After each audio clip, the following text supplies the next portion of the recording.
pejuang militan MPB yang sudah hadir di acara ulang tahun LSM MPB yang ke-6. Terima kasih atas kehadirannya.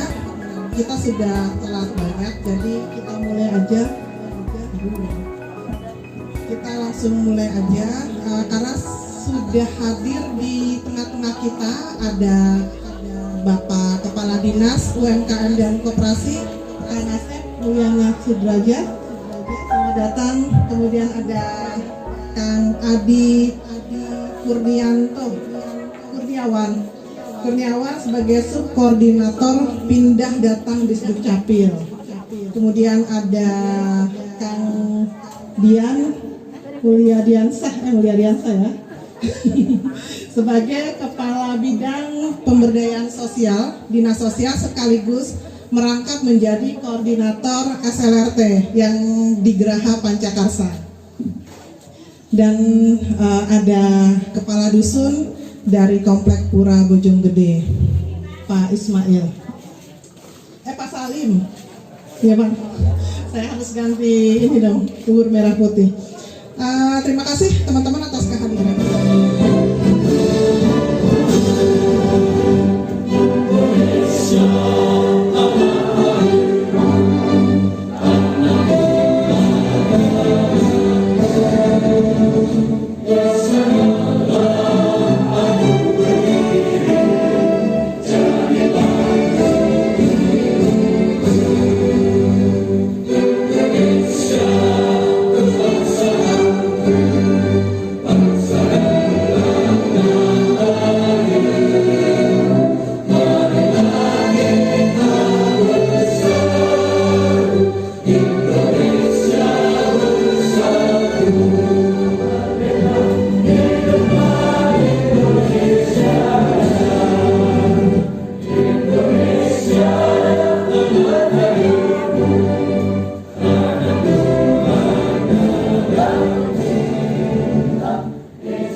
Doa pembukaan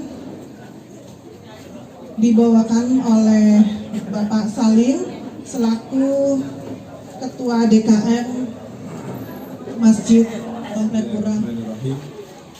Bapak sekalian, mari kita menundukkan hati kita sejenak untuk sama-sama bermunajat kepada Allah Subhanahu wa Ta'ala agar acara kita ini berjalan dengan lancar dan diberikan keberkahan semuanya. Ibarakatul Ummul Kitab Al-Fatihah.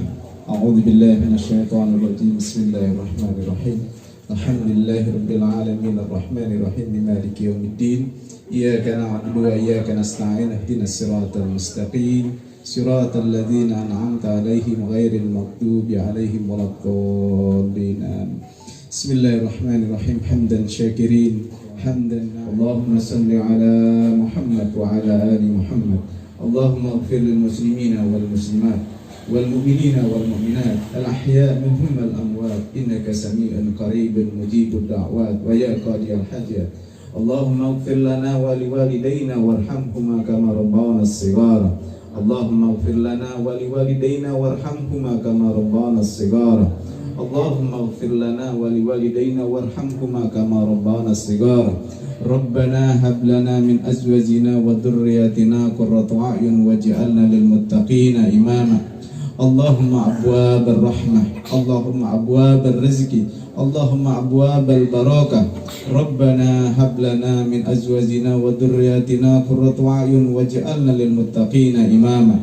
Rabbi auzi'ni an nashkura ni'mataka allati an'amta alayya wa ala walidayya wa an a'mala salihan tardahu wa aslih li fi dhurriyyati wa aslih li fi dhurriyyati wa aslih li fi dhurriyyati inni tubtu ilayka wa inni minal muslimin.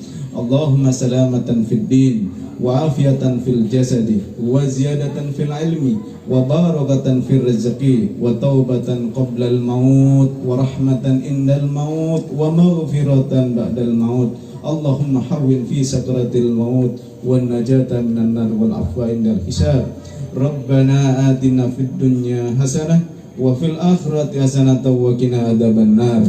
Wa sallallahu ala sayidina Muhammad wa ala alihi wasallam. Subhana rabbil izzati amma yasifun wa salamun alal mursalin walhamdulillahi rabbil alamin.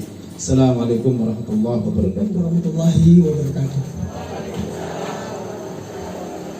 Segala puji bagi Allah yang telah memberikan anugerah kepada kita semua, sehingga hari ini pada momen yang sakral, momen yang bahagia bagi keluarga besar MPB, kita bisa berkumpul, ya. Salawat dan salam semoga tercurah kepada junjungan Nabi kita Nabi Muhammad Sallallahu Alaihi Wasallam.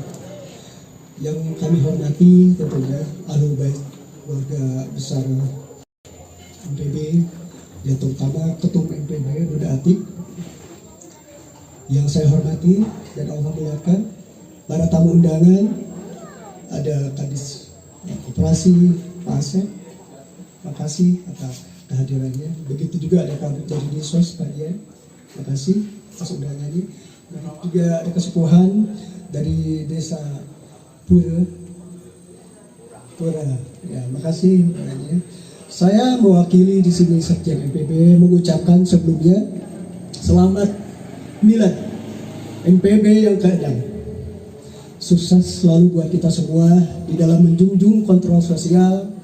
Apapun yang terjadi, MPB adalah keluarga besar di dalam untuk kontrol sosial dan bermanfaat untuk orang banyak. Kita nggak cukup dengan dijadikan orang baik, ya. Orang baik itu dengan diam aja baik.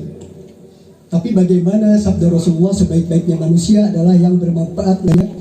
MPB telah menghadirkan orang-orang yang terpilih, ya, orang-orang yang selalu jiwanya jiwa sosial, jiwa kepeduliannya tinggi. Kita berada di dalam naungan MPB. Ini adalah momentum yang Allah berikan kepada kita semua, adalah sesuatu karunia, ya. Karena sesuatu konsep dengan kita bermanfaat orang banyak adalah itu konsep Islami, ya, yang diajarkan oleh Rasulullah, ya, bahkan ibadah yang tertinggi, ya. Karena suatu saat ketika Nabi Musa bercakap dengan Allah, ya kan, ya Allah, ibadah yang kau senangi apa? Nabi Musa pernah bertanya seperti itu kepada Allah, ya. Kata Nabi Musa, apakah sholat? Ternyata bukan. Allah nggak menjawab bukan. Sesungguhnya sholat itu hanya untuk, ya, menawan diri untuk kemungkaran. Apakah puasa? Nah, kata Allah, puasa juga bukan. Nah, ternyata Allah menjawab, sesungguhnya ibadah yang aku sukai adalah ibadah yang sedekah, ibadah yang bermanfaat sesama manusia, ya. Nah, kita hadir di sini dengan berbagai macam klaster, berbagai macam atas nama berbagai macam klaster, berbagai macam bidang kita dikumpulkan di MPB. Nah, seperti balik lagi ke terpokok Islam, ya, bahwa Nabi Muhammad syiar Islam itu ternyata nggak sendiri. Allah turunkan juga sahabat-sahabat dengan klaster yang berbeda. Utsman bin Affan, dia punya materi, dia karyakan materinya untuk bermanfaat, untuk syiar, untuk memenuhi Rasulullah. Begitu juga Ali Abi Thalib, orang hikmah dia. Makanya katakan gerbang hikmahnya adalah Ali, ya. Nah, sedangkan hikmahnya itu Rasulullah. Ada Umar, ada Abu Bakar, klaster yang berbeda, ya kan, skill yang berbeda menjadi suatu kekuatan. Ternyata sekarang mayoritas Islam. Nah, di sini saya ingin mengajak rekan-rekan jangan pernah berhenti untuk berbuat baik, ya. Tingkatkan perbuatan baik kita. Terlebih era sekarang tuh orang semakin makin individualis. Jarang sekali orang yang peduli sesama, ya. Karena walaupun gimana pun, apa yang kita lakukan adalah konsep kita memenuhi sesuatu dengan konsep Islam yang kebutuhan kita di mata Allah untuk amal ibadah kita. Dan jangan lupa lakukan segala sesuatu itu dengan ikhlas, ya. Apa yang kita lakukan, ya, konsepnya ikhlas dan ikhlas. Jangan sampai ada sesuatu hal-hal yang telah terjadi dari masa-masa kemarin, evaluasi. Mudah-mudahan ke depan kita akan lebih baik lagi, ya, dengan konsep sesama membantu, ya, dengan elemen yang berbeda, kemampuan yang berbeda, menjadi sesuatu nilai yang berharga lagi buat kita dan NPB ke depan. Ya. Kita apresiasi kepada Bunda kita, ketum kita, yang dimana telah mengajarkan kita tentang birokrasi. Alhamdulillah ada bapak-bapak kita Kadis yang telah menjadikan fasilitator untuk kita, ya, untuk kita bisa bermanfaat dan lebih bermanfaat ke orang lain. Sekali lagi saya mengucapkan buat kita, selalu buat kita semua, dan selalu melindungi semua. Ya, Allah ikhlas karena Allah yang balas. Balasan Allah itu lebih layak daripada hambanya. Ya, assalamualaikum warahmatullahi wabarakatuh. Assalamualaikum warahmatullahi wabarakatuh. Syukur alhamdulillah. Ya Allah, saya nggak bisa ngomong apa-apa nih. Terharu. Marilah kita panjatkan kehadirat Allah Subhanahu wa Ta'ala, yang mana semuanya yang hadir ini diberikan sehat, bahagia, dan insya Allah diberikan keberkahan. Terima kasih kepada Kang Asep sebagai Kepala Dinas UKM dan Koperasi yang luar biasa sudah menyempatkan hadir, malah pertama anak-anakku malah kalah. Terima kasih, tepuk tangan buat Pak Asep. Datang. Terima kasih Pak Kabit. Juga terima kasih Kang Dian Muldiansa, Kabit Dayasos dan Koordinator SLRT di Dinas Sosial, juga Kang Subkoordinator Disdukcapil bidang pindah datang, juga Pak Salim, dan seluruh semua yang hadir. Saya nggak bisa sebutkan satu-satu dari wilayah saya, terutama tetangga saya. Pak Nano, terima kasih sudah maaf merepotkan banyak hal. Bu Agus dan Pak Yitno, semuanya yang dari Puncak, ada Mas Joto, ada anak-anakku Ciawi, Mang Uka, tadi anak-anakku Meka Mendung, dari Tanjung Sari yang paling jauh juga datang, dari Rumpin, dari Gunung Putri, dari Cisarua, dari hampir semua Rumpin banyak banget, terus Bojonggede banyak banget ya, nggak bisa sebutkan satu-satu. Pamijahan juga, dan alhamdulillah terima kasih anak-anakku semuanya yang sudah datang, dan juga dari kemarin sudah sibuk juga pada bawa masing-masing macam-macam, ada kacang rebus dan lain-lain, luar biasa. Itu yang membuat saya terharu. Bunda harapkan diri biar bebas waktunya, biar bebas makan dengan ala kampung, ada ala modern, ala anak-anak bawah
Semua narasumber kita kasih. Bagus, keren. Iya nanti pasti udah habis.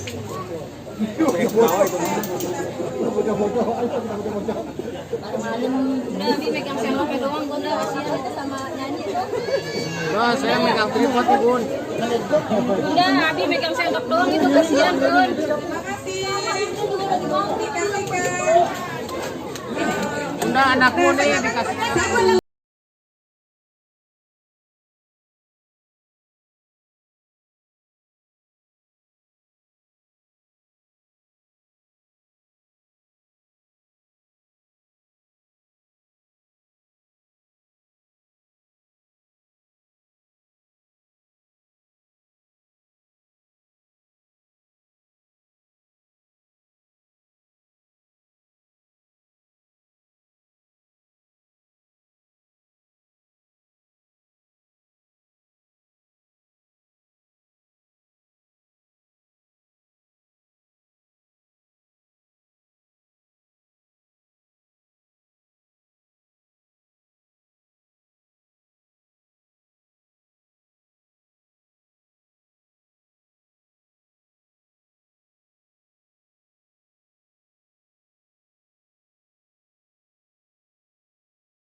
Terima kasih semuanya.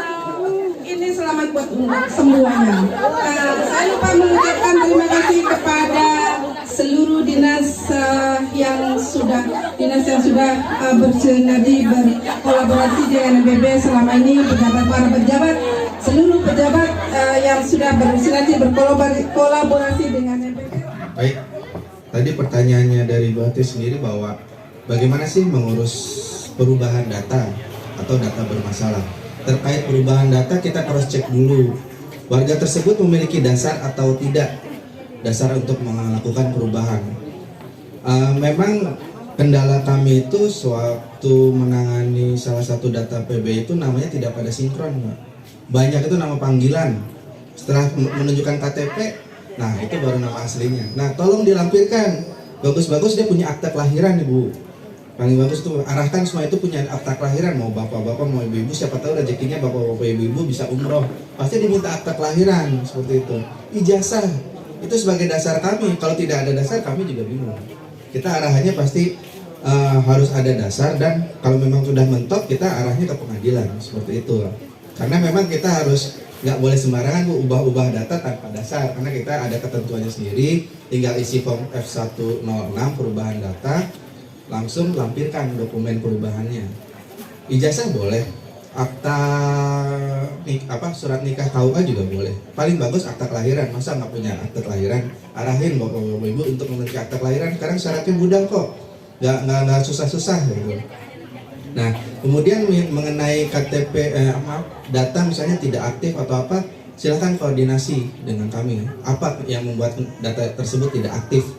Kita ada saluran aduannya, nanti kita cross check datanya tidak aktif karena apa. Bisa jadi karena ganda, karena belum perekaman, atau lebih dari 5 tahun tidak aktif, bisa non aktif, Pak. Makanya anak kalau misalnya berubah pendidikan, harap segera rubah biodatanya, jangan merubah kakak. Naik SD ke SMP ke SMA lalu kerja, langsungkan update data, jangan diketowol aja di rumah gitu disimpan udah 5 tahun lebih nggak ada perubahan data, jadinya data tidak terupdate. Satu lagi, jika misalnya suatu saat sudah aktivasi digital ID KTP-nya hilang, segera lapor ke petugas untuk penonaktifan user ID-nya. Mungkin itu Bu kaitan jawaban yang buat tadi. Ada yang masih mau bertanya? Nama saya Ida dari MPB Rumpin, Pak. Enggak. Ini Pak, tadi kan perubahan data itu harus ada dasar ya, harus ada dasar, baik itu ijazah ataupun surat nikah ya Pak ya. Ini yang lagi saya hadapi justru sekarang, pertama kali mungkin orang tuanya punya kakak, tapi mereka nggak ngeh kalau tanggal lahirnya itu salah. Gitu kan. Setelah berkeluarga, membuatlah kakak si orang tersebut gitu ya. Orang tersebut mau buat kakak gitu karena udah rumah tangga dan udah punya putra juga gitu Pak. Ternyata itu kan tanggal lahirnya salah. Nah, udah diminta sama petugas untuk dirubah tanggal lahirnya. Nah, ternyata kata pihak capilnya itu sudah terkunci oleh akte. Nah, ini sedangkan dia itu belum pernah punya akte. Ketika saya cek juga, memang NIK dengan tanggal lahir, NIK itu kan biasanya tanggal lahirnya sama ya Pak ya? Dari kita bisa lihat tanggal lahir dari NIK gitu. Ketika saya lihat NIK-nya juga memang sama dengan tanggal lahir tersebut. Nah, yang menjadi pertanyaan, dia itu kan tanggal lahirnya berbeda. Itu harus perubahannya harus seperti apa Pak? Karena sampai saat ini saya belum ada jawaban juga dari capil. Karena tadi jawabannya sudah terkunci oleh akte, sedangkan dia sendiri tidak pernah membuat akte. Itu aja. Mungkin terima kasih. Salah. Itu sudah diperbaiki. Cuman kemarin mau daftar menjadi KTP bilangnya belangkonya habis. Itu kapan dibuka lagi belangkonya supaya cepat jadi? Karena mau ada pengurusan ke bank ya Pak. Itu kan harus sama dengan kakaknya sudah jadi. Dan yang kedua untuk KIA, kartu identitas anak, apakah itu wajib? Karena kan anak saya sudah kelas 4 SD nih Pak, tapi dari sekolahnya tidak ada persyaratan tersebut. Terus untuk yang lagi tadi apa ya saya?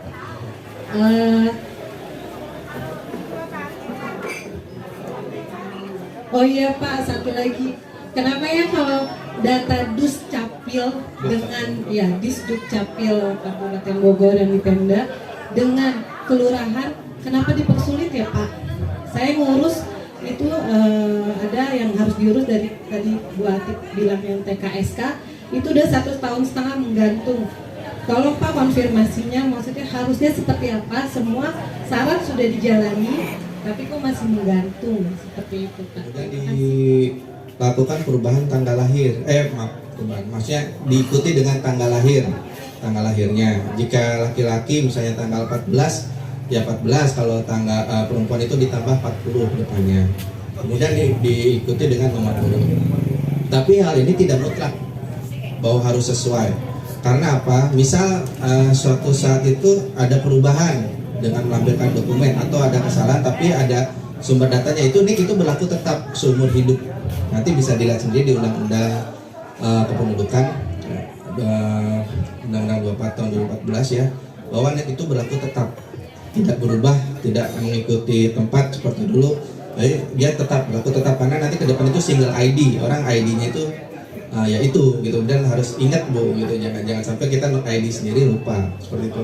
Bahwa kalau untuk perubahan kita harus ada sumber dasarnya. Misalnya tadi udah terkunci dengan akte, silahkan konfirmasi nanti ke bagian dokumen nomor akte berapa, bukunya mana, registernya nanti bisa dicek. Nanti di situ ada di bagian dokumen di Dukcapil di Cibinong, atau bisa fasilitasi di UPT Rumpin nomor register berapa yang memang tercatat seperti itu, atau adakah kesalahan operator sewaktu menyimpan atau gimana, sebenarnya kita bisa telusuri seperti itu. Nanti kalau memang tidak lebih lanjut nanti ada di bagian dokumen bisa fasilitasi UPT dulu, ini berapa nomornya gitu, minimal ketahuan dulu nomor memang terkunci itu nomor berapa. Nanti kan bisa dilacak apakah betul memang sudah pernah membuat akte lahir atau tertukar atau gimana, kita kan telusurnya lebih lanjut di bukunya tersebut. Kemudian dari Bu Leni ya Bu, dari Pura, suami tanggal lahir salah gitu, udah lakukan perbaikan ya, NIK-nya juga sudah disesuaikan dan tetap, ini maksudnya NIK-nya tidak bisa disesuaikan tapi memang berlaku seumur hidup, tidak masalah gitu. KTP kapan stok? Katanya, kita kan terimanya dari pusat Bu ya, katanya Januari, tapi feeling saya bisa Maret. Walau itu saya kasih ambil aja karena saya udah bertahun-tahun ngurusin seperti ini, biasanya udah gini habis. Kita bukannya nggak mau mencetakkan semuanya gitu, kita PR kita itu, utang kita itu 100.000. Ya sementara waktu ada suket dalam proses atau dalam kendala teknis atau biodata WNI dan juga digital ID. Digital ID cuma masih pengembangan, ada mungkin beberapa bank yang masih belum menggunakan seperti ini. Cuman ketika kita daftar digital ID pasti data udah sesuai semua Bu. Ya udah pasti udah semua sesuai yang dirubah. Kita masih tahap uji coba, cuman segera diinformasikan ke warga. Bagi yang mau mendaftar silahkan download, bisa aktivasinya hubungi operator misalnya di sini masuk Tajur Halang atau ke Dinas Dukcapil untuk aktivasi seperti itu. Kemudian KIA apakah wajib? Sunnah kali ya Bu, masih. Cuman memang bagus Bu, misalnya anak-anak itu mempunyai KIA, nanti kan di situ muncul nama orang tua, aktanya juga muncul di situ.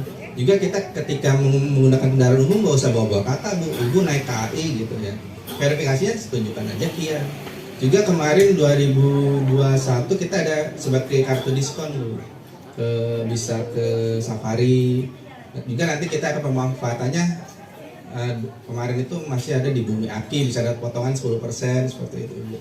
Mungkin tindak lanjutnya ke depan mudah-mudahan kita bisa kerjasama dengan Gramedia atau apa, doakan mudah-mudahan ya bisa terwujud hal-hal tersebut ya. Data Dukcapil dipersulit di desa.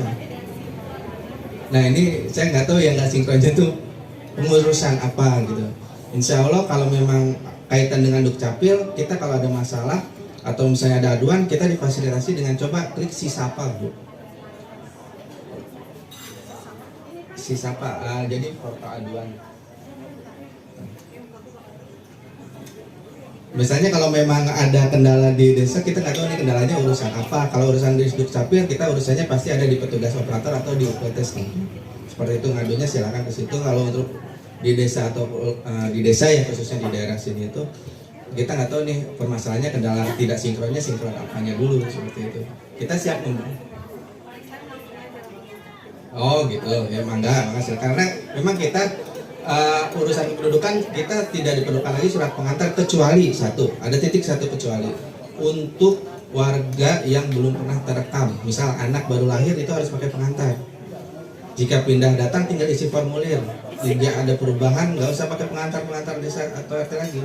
langsung ke Dukcapil atau kantor TPDK, tempat perekaman data kependudukan di kecamatan operatornya, atau di UPT bisa seperti itu. Langsung UPT sini kan masuk Parung ya, kalau nggak Tanjung Halang kebetulan. Dan sebenarnya dekatnya ke Cibinong, tapi mangga silahkan bisa ke Parung atau ke Cibinong seperti itu.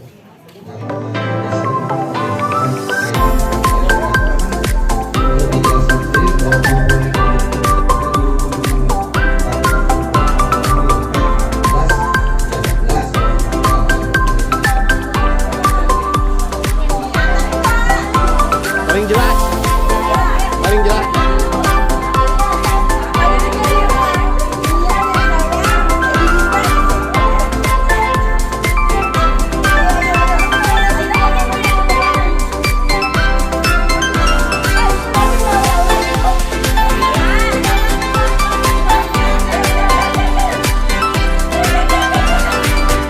Inilah dia grup pengamanan Lambung Tengah.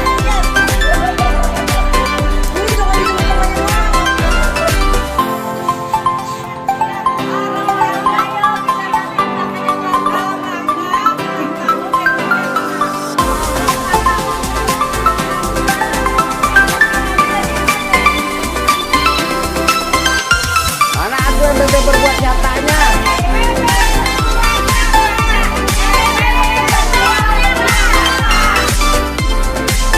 Lagi.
Kata siapa?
MPB di hari ulang tahunnya yang ke-6 itu temanya membangun ekonomi pejuang militan MPB, membangun organisasi maju dan mandiri.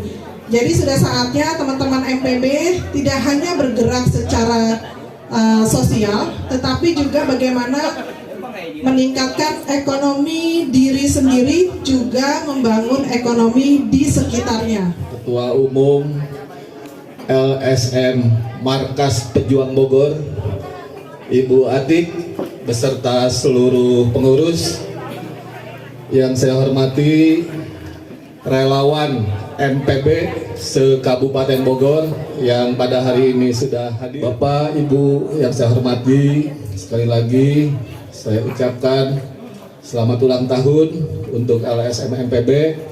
Semoga kiprah dan karya nyatanya ini bisa membantu mendorong masyarakat Kabupaten Bogor untuk sama-sama memberikan layanan terbaik dari apa yang kita miliki. Ya, Bapak Ibu sekalian, saya yakin dan percaya Bapak Ibu yang hadir di sini, para relawan adalah orang-orang yang betul-betul mempunyai keikhlasan, keridhaan di dalam memberikan bantuan layanan kepada seluruh masyarakat yang ada di Kabupaten Bogor.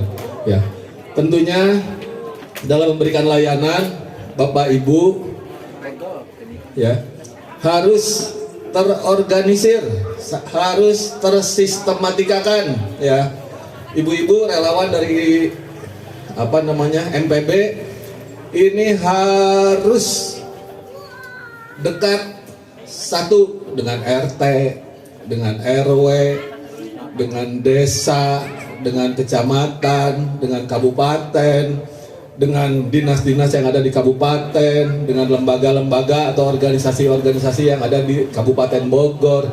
Ini menjadi kunci keberhasilan Bapak Ibu sekalian tatkala kita memfasilitasi atau membantu masyarakat yang membutuhkan layanan. Kan ada yang membutuhkan layanan apa saja? Kesehatan, 1, kesehatan, 2, pendidikan, 3, administrasi kependudukan, 4, banyak layanan yang dibutuhkan oleh MPB, yang dibutuhkan oleh masyarakat.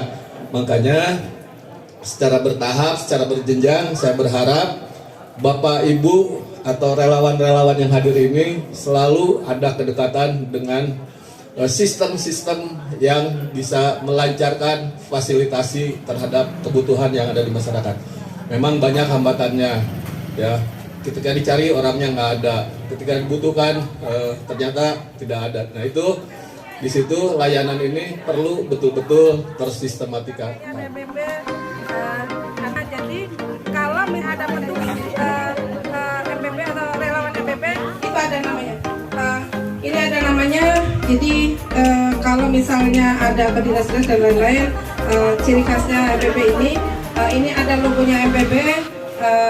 Ini ada kantongnya dalam, ini dibuat sebagus mungkin. Terus saya ini ada MPB ya, ini bisa ini nanti setelah ini nanti kita terima kasih, kita tinggal bagi sambil jalan kita kasihkan penyiar Mega Suara Mbak Mona Lisa, silakan untuk melanjutkan. Sama Pak Kadis nih kayaknya ya. Pak Kadisnya seru soalnya. Semoga kita doakan Pak Kadis sehat selalu, membawakan keceriaan yang luar biasa ya. Kita doakan semuanya pokoknya untuk Pak Kadis. Baiklah, assalamualaikum warahmatullahi wabarakatuh. Om Swastiastu, Namo Buddhaya, salam kebajikan. Selamat siang pejuang MPB.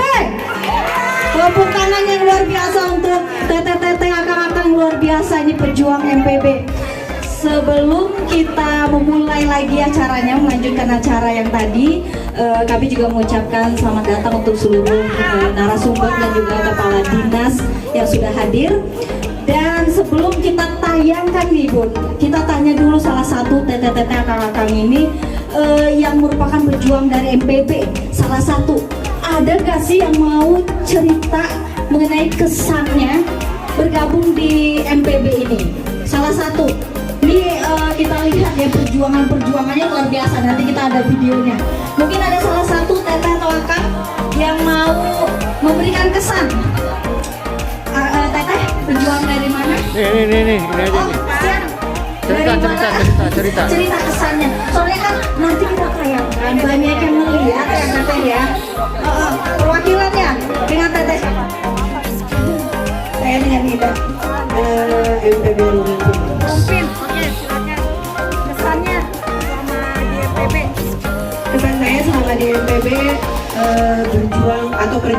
dalam mendampingi pasien yang membutuhkan atau orang yang membutuhkan itu lebih mudah. Karena kita tadi didampingi oleh Ketua Umum MPB yaitu Bunda Atik yang luar biasa, dan itu sangat memberikan kemudahan bagi kita semua yang berjuang di bawah sampai kita berhasil atau sukses dalam menjalani perjuangan kami. Sebelum di MPB banyak sekali yang kita alami ya, kesulitan-kesulitan yang kita alami, sampai pernah saya juga setelah sampai di mana di Dinsos ya, pernah kekurangan berkas dan lain sebagainya, harus balik lagi gitu. Padahal pihak rumah sakit itu menantikan kita atau menunggu kita hanya dikasih deadline misalkan sampai jam 2 gitu, tapi kita harus balik lagi. Tapi dengan kita adanya di MPB, semua berhasil dengan mudah tanpa harus menunggu nanti dan dinantikan lagi. MPB berbuat nyata. Terima kasih dari Rumpin. Baik,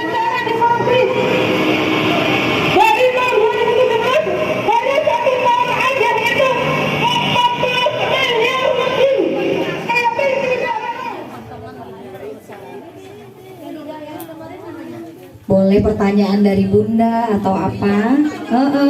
Nih dari sana juga udah pengen ikut tuh Bun ya. Kita akan door prize, hadiahnya luar biasa soalnya. Tiga sebentar. Siapa nama mertuanya Kang Manoy? Nama sebelah Bunda ini penyiar TV. Nama dan penyiar TV apa? Yang aja dulu. Yang aja dulu.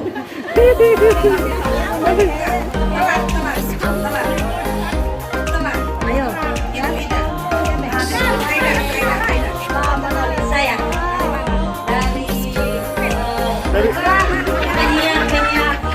global.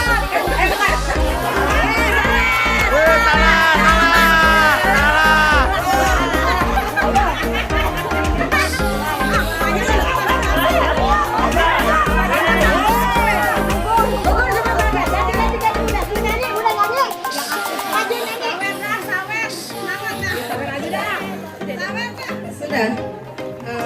Saya Bunda yang tahu. Bunda. Nah iya. Siapa jadi nggak tahu yang tahu nih?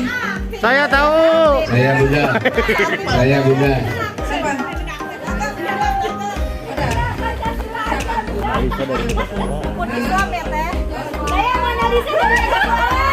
Ya udah. Ibaratnya pesan telur. Iya Kak. Ini biar dibuka, ini nggak kaleng-kaleng loh. Coba buka. Buka. Nah, buka. Dompetnya coba buka dong. Ini dompet temennya. Isinya itu ada 500.000 caweng. Ih, satu bercanda. Masa 1.000 tak? Dompet beneran itu bagus ya. Oke, satu lagi apa namanya?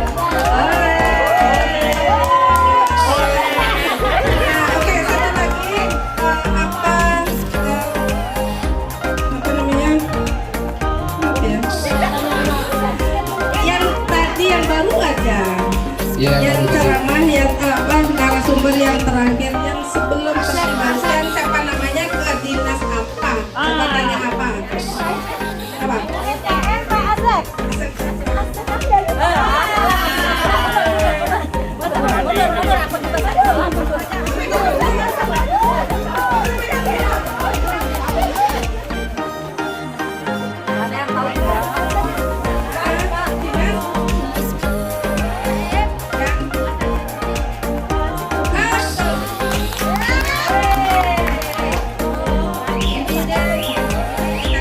Terus pasti kita bagus kok. Belinya juga cantik. Kayak yang beli. Baik, udah 2 ya door prize. Nanti lanjut lagi Bu. Door prize masih banyak door prize-nya, makanya jangan balik dulu, jangan kemana-mana dulu.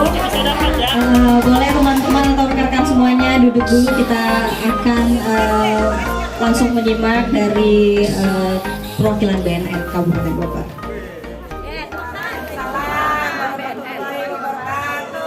Ya, yang kami kami hormati Bapak-Bapak dari perwakilan SKPD yang ada di pemerintahan Kabupaten Bogor, Ibu Atik, dan Bapak Ibu semuanya anggota masyarakat pejuang Bogor ya. Alhamdulillah, terima kasih kami dari BNN mengucapkan atas undangannya ya. Kami sangat mengapresiasi masyarakat pejuang Bogor masih mengadakan sinergitas dengan BNN. Mudah-mudahan bisa terus lanjut ya Bapak Ibu. Nah, kami juga mengapresiasi, alhamdulillah acara ulang tahunnya bermanfaat sekali ya Bapak Ibu. Kita sharing ilmu, banyak sekali materi-materi ilmu yang didapatkan di acara pada siang hari ini. Nah, salah satunya dari BNN. Kalau dari BNN kita bicara tentang apa ya Pak, Bu? Narkoba.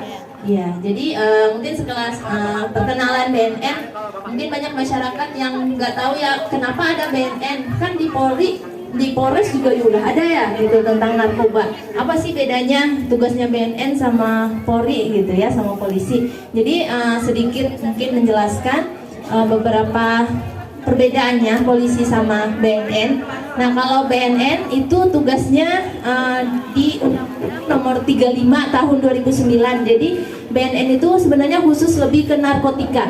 Ya, makanya namanya Badan Narkotika Nasional ya. Nah, kalau di polisi kan namanya Satuan Narkoba ya. Nah, kalau polisi itu dia berdasarkan Undang-Undang Nomor 5 tahun 97 tentang psikotropika. Nah, kenapa sih ada namanya narkoba? Ada yang bilang narkotika.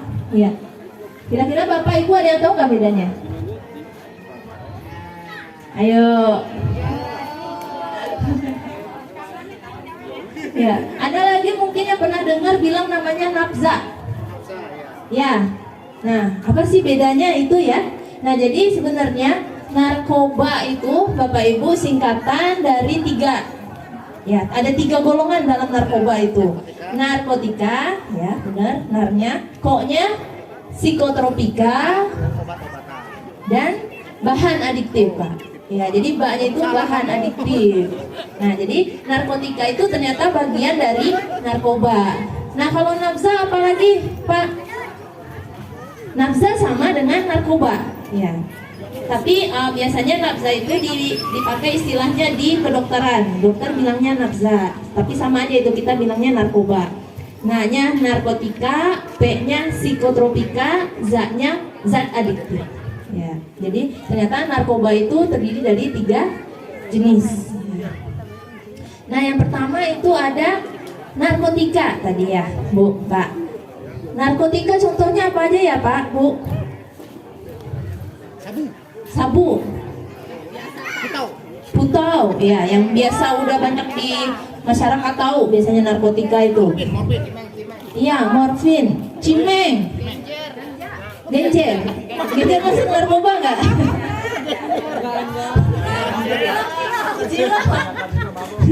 Bako.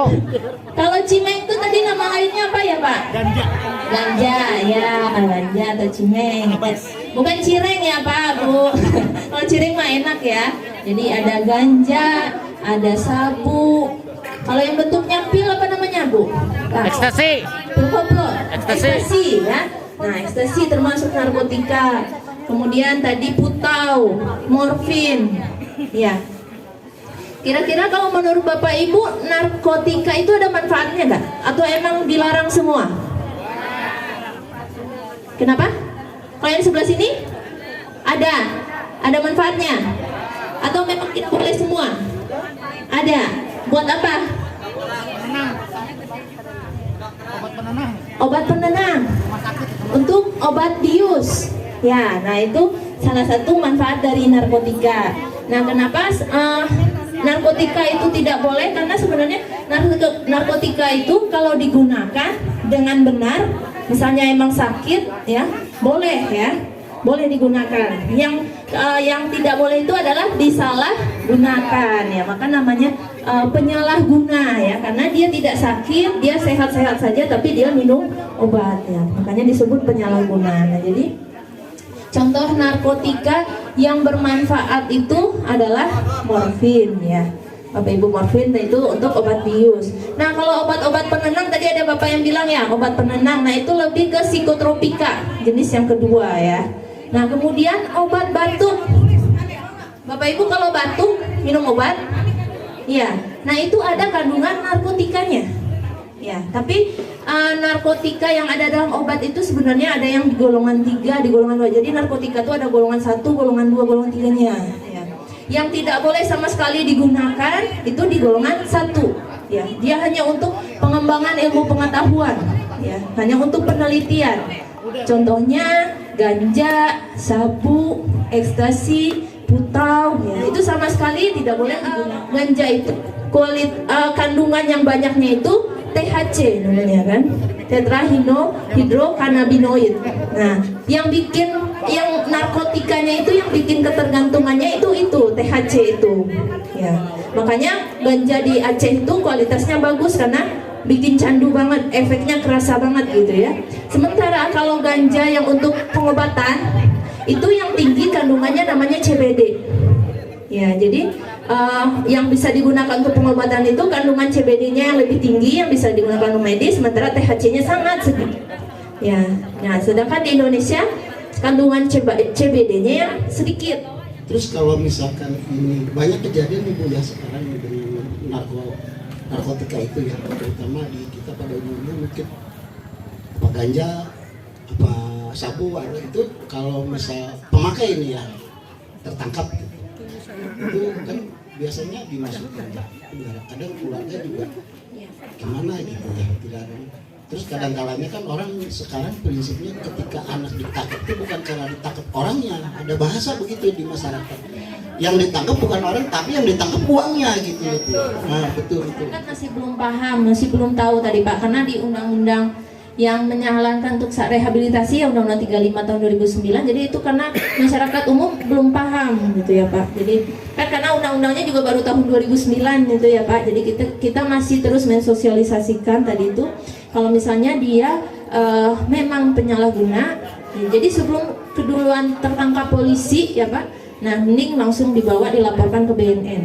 Nah kalau udah ketangkap polisi duluan Pak misalnya, nah itu karena beda lagi ceritanya. Ya, karena nah sebenarnya kalau yang duit itu oknum ya Bapak Ibu. Kalau secara undang-undang, secara hukum sebenarnya kalau dia sudah ditangkap, nah kalau masyarakatnya udah tahu, keluarganya tadi udah paham ya, atau misalnya ada bantuan hukumnya, nah dia bisa mengajukan ke penyidiknya ya untuk TAT ya, tim asesmen terpadu. Jadi dia mengajukan TAT itu nanti akan dipertemukan BNN, kejaksaan, pengadilan, polisi gitu Pak. Jadi dia melalui proses itu akan diputuskan nanti dia untuk rehabilitasi gitu. Jadi kan kalau ditangkap sama polisi dia prosesnya lebih panjang gitu. Ya jadi pinjam ke sana sini terus sampai dia jual sawah atau gimana gitu kan. Akhirnya setelah itu dalam 3 bulan ternyata kan masih ini. Jadi seharusnya dari pihak kepolisian itu dia arahkan untuk direhab kalau emang dia pemakai seharusnya, tapi ya, harusnya begitu. Secara hukum harusnya seperti itu. Ini seharusnya sekarang ada tuh Kapolres ini narkoba gitu kan. Iya. Dia tahu. Dan gini teh, kalau misalkan mau keluarnya dia kena bertiga. Kalau misalnya mau keluar satu, memang harus yang 2 itu juga harus dikeluarin. Jadi satu paket. Karena kalau misalnya ketangkap barang 3 itu tetap polisi kan melakukan penyidikannya terhadap satu-satu ya. Iya. Tapi harus bareng. Harus pakai. Nah, jadi ya. 50 juta itu ada 50 juta. Nah, harus bareng. Harus bareng, nggak bisa kita bagi Bisa satu-satu yang keluar. Iya. Nggak bisa yang penting 50 juta. Benarkah itu seperti itu gitu? Iya, kalau secara hukum bisa direhab. Nah mungkin nanti kalau di lingkungannya ada yang ketangkap, nah nanti bisa diberitahukan ke keluarganya gitu ya, untuk nggak usah bayar ke polisinya. Jadi ajukan ke penyidiknya untuk dilaksanakan asesmen tadi ya, karena dia cuma pemakai ya. Ya jadi kalau di undang-undang kalau dia pemakai kan dia hanya direhabilitasi seperti itu ya. Jadi bisa ke penyidiknya. Yang selama ini anak-anak itu sebenarnya saya nggak mau direpotin anak-anak. Dan juga anak-anak itu juga sebetulnya yang bukan pengangguran juga, nggak ada kerjaan juga, tapi kan kenyataannya banyak orang yang akhirnya meminta tolong kepada anak-anak kami yang tadi kan Kabit bilang kan biarkan ke desa gitu kan, biar desa yang bekerja, ibaratnya seperti itu. Tapi pada kenyataannya kenapa kami ini turun tangan, kami dampingi. Pada kenyataannya itu banyak banget mereka itu satu nggak tahu kemana. Terus kedua kadang-kadang sudah ke desa tapi banyak desa yang tidak paham ya. Terus juga kayak ogah-ogahan gitu. Terus kadang khawatir tidak diinput atau memang nggak diinput, alasannya belum ini DTKS-nya belum masuk lah, belum dapat kode lah, macam-macam lah seperti itu. Terus juga kan kalau kita misalnya kayak Jamkesda, kita taruh ke desa misalnya, apakah desa mau melanjutkan sampai ke Dinsos? Itu pertanyaannya. Sedangkan waktu Jamkesda dikasih waktu ada limitnya 3 kali 24 jam. Kalau misalnya sudah habis kita tunggu, kita ngandelin desa, yakin selesai. Semua, ya, bukan hanya MPB tapi teman-teman yang juga sama. Makanya ketika saya dulu, ya sudahlah. Karena pada minggu itu saya bolak-balik Bekasi, bolak-balik Karawang dan sebagainya. Sehingga kurang kontrol kesalahannya, masa sih hanya menunggu aja tidak bisa. Jadi kalau yang kenapa tidak diundang memang terkonsentrasinya ya di sana kayaknya. Bisa juga minta maaf. Ya. Tapi kita juga gini, kita berpikir juga kedua kali. Memang itu harinya hari kita semua, harinya para relawan. Tapi mudah-mudahan ada aktivitas yang sosial yang positif, yang punya nilai lebih, yang bisa kita nilai, yang kita dorong di hari jadi Bogor. Banyak terlewat, bukan hanya MPB saja. Ya, kita juga tahu. Masuk ke pelayanan di kami, memang sekali lagi bahwa kami walaupun dijawab bukan saatnya untuk menata, tapi menata itu perlu dari waktu ke waktu. Karena membuat pintar orang itu ternyata tidak mudah. Ya. Karena berkali-kali sudah saya sampaikan tidak boleh ada jawaban tidak. Apapun masalahnya terima, layani, catat kekurangannya apa biar dia penuhi. Termasuk dengan berkali-kali dari tahun kemarin kita disampaikan. Pak Kadis sudah sampaikan bahwa tolong dicabut itu TKSK karena tidak ada aturannya. Tapi ternyata nilainya dinas sosial itu sendiri. Jadi kita sudah minta terakhir kemarin tanggal 15 kita juga minta kalau toh materi memberatkan warga masyarakat tetapi betul miskin, maka materi dicabut. Toh ada pengawas juga sekarang. Kenapa lu pakai materi? Hampir 99% warga masyarakat Kabupaten Bogor semua menggunakan SKKT. Makanya kita tolak. Kalau datanya masuk semua. Nah, setelah ada materi barulah berkurang. Karena apa? Materi adalah sudah mengisbatkan dirinya pada sebuah konsep kemiskinan yang abadi. Ya, di materai dicabut sendiri bahwa saya orang miskin.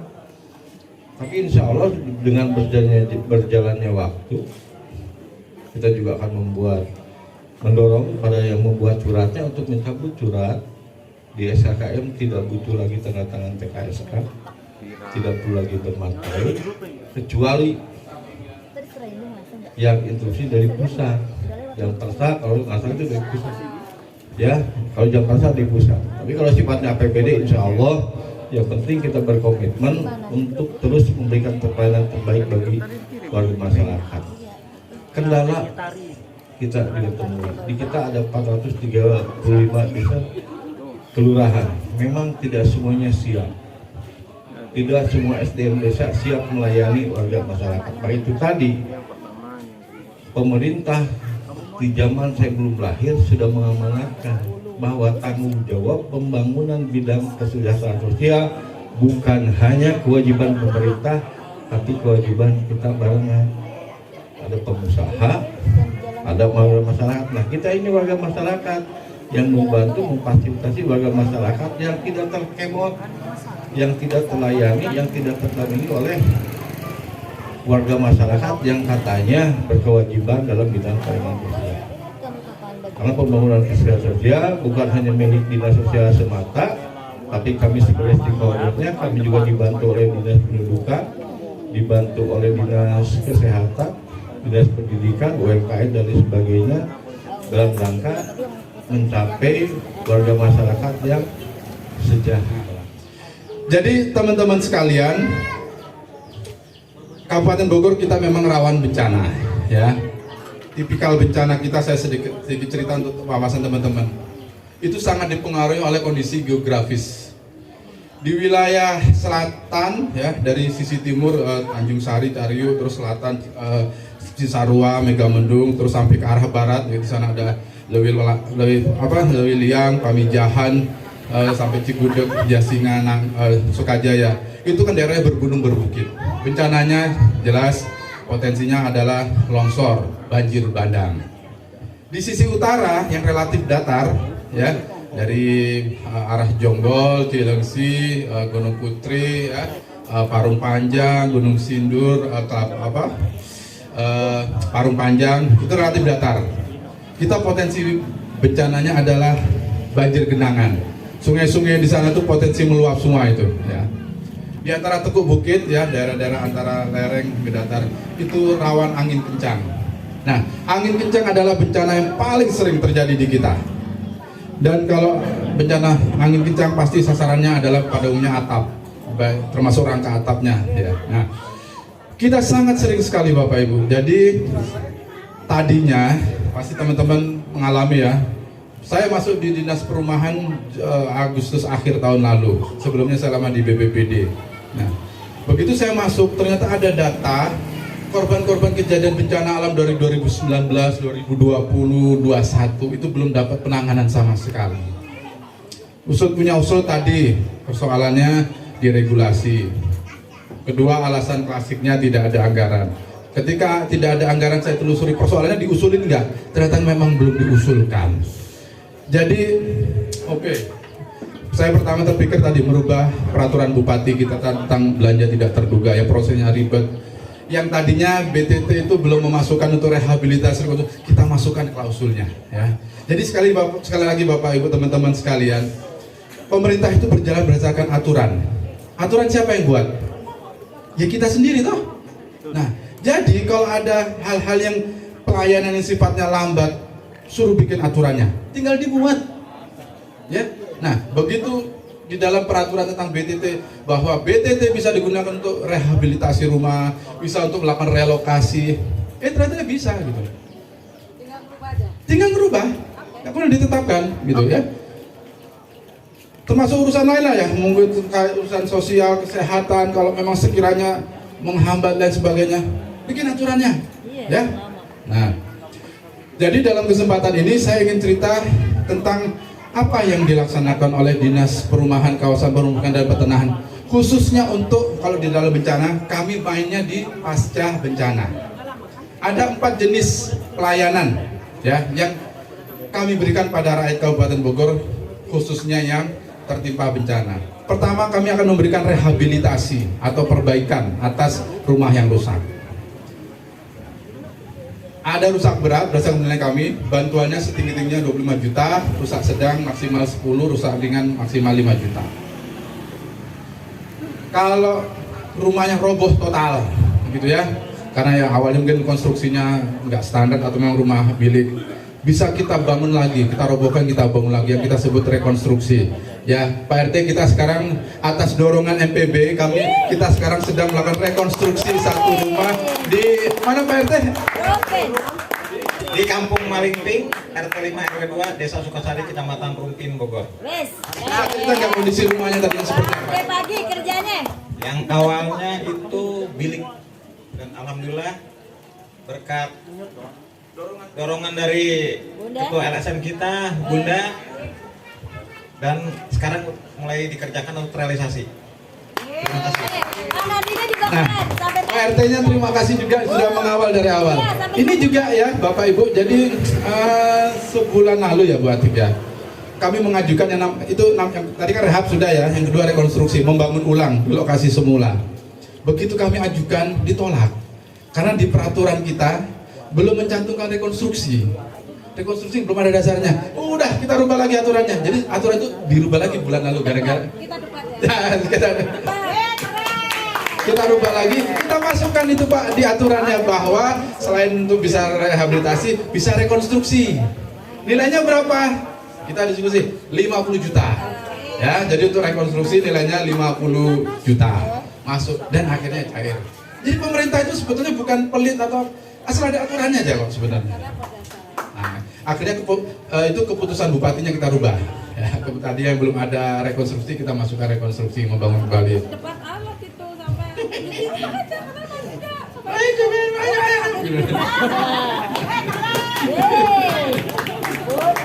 Ya, itu kita rubah baru sebulan lalu keputusan bupati yang tadinya nomornya 173 jadi nomor berapa lah saya belum hafal. Kita rubah. kan disuruh milih Bunda.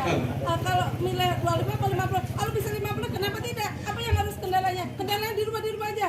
Itu sudah ketemu debat gitu akhirnya. Kan tadi saya bilang kan rehabilitasi sudah ada di aturannya, nilainya maksimal 25 juta, kan rusak berat. Kalau mau segera saya pakai yang itu 25. Tapi kalau mau membangun ulang 50 juta harus kita bikin lagi aturannya. Ya udah bikin dulu. Seminggu, selesai nggak sampai seminggu. Berapa lama? Hari apa selesai? Itu udah cepet. Nah itu ke saya, ke kepala bagian perundang-undangan, dia telepon juga, kan? Dipaksanya juga selesaikan itu. Perundangan tongkrongi, sampai kapan selesai? Itu bukan bagian Pak Dede saja. Ya, memang ada keterlibatan. Bukan. Kasus itu yang saya bantu itu di perundangan atau tentang permasalahan itu bukan di bidangnya Pak Dede. Ada yang lain juga dia saya nggak tahu. Bidangnya Pak Eko, bidangnya PSU. Oh ya. Itu tiga bidang yang saya kawal, saya bantu sampai kemanapun saya tongkrongi selesai. Jadi di tataran peraturan kita juga harus bermain ya teman-teman ya, agar kita juga. Nah, itu rekonstruksi. Jadi membangun kembali di tempat semula nilainya 50 juta. Ada juga yang namanya kena bencana, misalnya banjir bandang karena rumahnya di bantaran sungai, atau kena longsor ya, longsor. Berarti kan kalau kita bangun lagi di situ nggak aman, maka kita yang ketiga namanya kita relokasi, kita pindahkan. Itu nilai bantuannya 62 juta. Berikut pengadaan lahannya. Saat ini kami sedang merelokasi, untuk relokasi 14 rumah di Desa Jonggol, Kecamatan Jonggol, akibat abrasi Sungai Cipamingkis. Jadi kalau teman-teman ke arah Cianjur lewat Jonggol itu ada jembatan Cipamingkis. Itu tadinya ada rumah, itu 14 rumah. Udah 9 udah hilang total, ada 3 udah terancam, udah 5 terus kita.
dari Abi Rahmat, tapi silakan kalian kalau biar awet dipikirkan sendiri, mau sebagus apapun, mau seperti apapun silakan.